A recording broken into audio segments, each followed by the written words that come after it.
जय श्री कृष्ण दोस्तों, हर हर महादेव। मैं पूनम पांडे आप सभी लोगों का शक्ति कुंज चैनल पे बहुत बहुत स्वागत करती हूँ। राधा रानी सर्वेश्वरी और सर्वशक्तिमान है। राधा रानी भगवान श्री कृष्ण की अंतरंगा शक्ति है।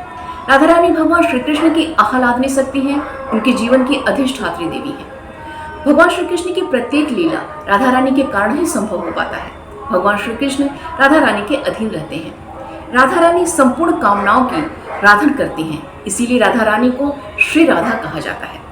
भगवान श्री कृष्ण का जन्मोत्सव भादव मास के कृष्ण पक्ष की अष्टमी तिथि को मनाया जाता है और राधा रानी का जो जन्मोत्सव है श्री कृष्ण जन्माष्टमी के 15 दिन बाद मनाया जाता है, अर्थात भादव मास के शुक्ल पक्ष की अष्टमी तिथि को मनाया जाता है, जिसे हम सभी राधा अष्टमी और राधा जयंती के नाम से जानते हैं।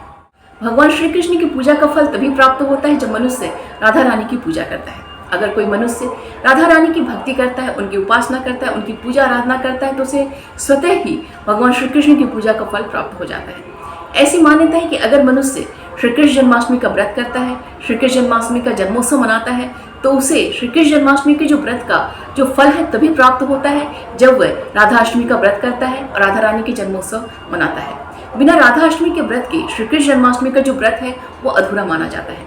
श्री कृष्ण जन्माष्टमी के व्रत का पूर्ण लाभ लेने के लिए राधा अष्टमी का व्रत अवश्य ही करना चाहिए।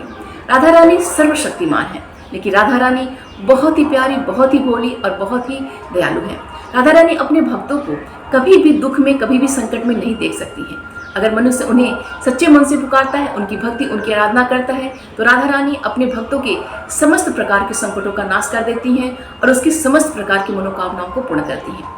राधाष्टमी का जो व्रत है वो महिलाओं के बीच में बहुत ही ज़्यादा लोकप्रिय है। महिलाएं अखंड सौभाग्य की प्राप्ति के लिए राधाष्टमी का व्रत करती हैं और साथ ही साथ संतान प्राप्ति के लिए भी राधाष्टमी का जो व्रत है बहुत ही ज़्यादा महत्वपूर्ण माना जाता है। ऐसी मान्यता है कि अगर महिलाएं राधाष्टमी का व्रत करके राधा कुंड में स्नान करती हैं तो उसे अवश्य ही संतान प्राप्ति का योग बनता है। राधाष्टमी का व्रत करने से, उनकी भक्ति, उनकी आराधना करने से मनुष्य समस्त प्रकार के पापों से मुक्त हो जाता है और अंत में मोक्ष को प्राप्त करता है। 2024 में भादव मास के शुक्ल पक्ष की अष्टमी तिथि का प्रारंभ 10 सितंबर दिन मंगलवार की रात्रि में 11:11 से हो रहा है और अष्टमी तिथि का जो समापन है वो 11 सितंबर दिन बुधवार की रात्रि में 11:46 पे हो रहा है और वहाँ से नौमी तिथि प्रारंभ हो जा रही है। तो इस प्रकार उदया तिथि के आधार पर राधाष्टमी का जो व्रत है वो 11 सितंबर दिन बुधवार को मनाया जाएगा।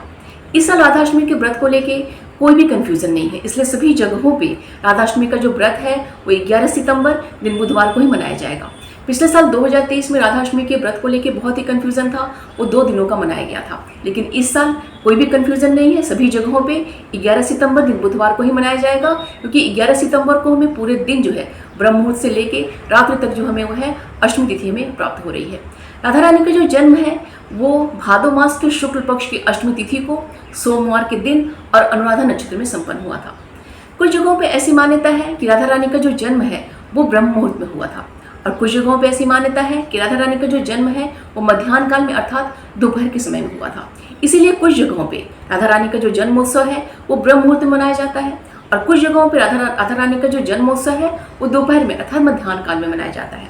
तो आप जिस भी एरिया को बिलोंग करते हो और आपके एरिया में जिस समय राधा रानी का जन्मोत्सव मनाया जाता है, आपको उसी के अनुसार राधा रानी का जन्मोत्सव मनाना चाहिए, क्योंकि दोनों ही जो है जो जन्मोत्सव का समय है वो शास्त्र सम्मत है। तो आप दोनों में से किसी भी समय, ब्रह्म मुहूर्त में भी और दोपहर में भी, किसी भी समय राधा रानी का जन्मोत्सव आप मना सकते हैं।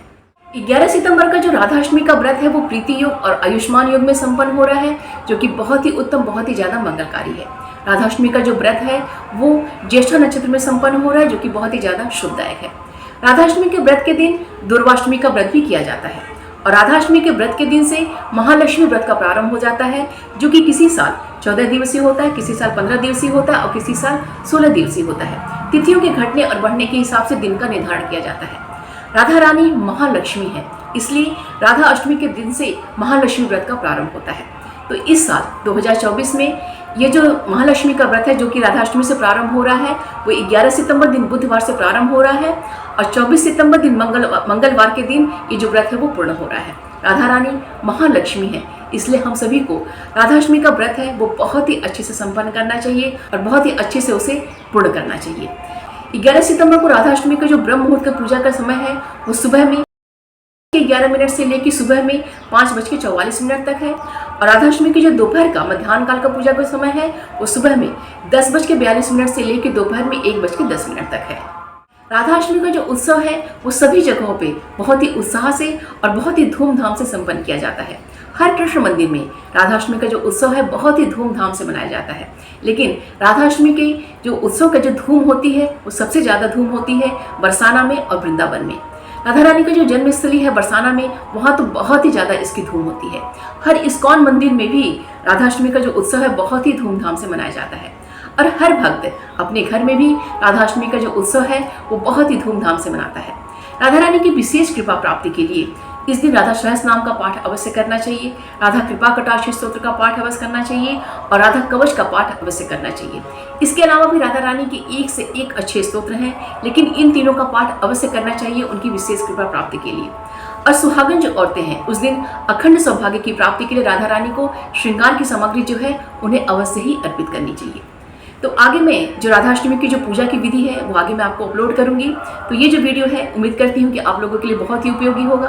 वीडियो को प्लीज़ लाइक कीजिएगा और शेयर कीजिएगा अपने दोस्तों और रिश्तेदारों के संग।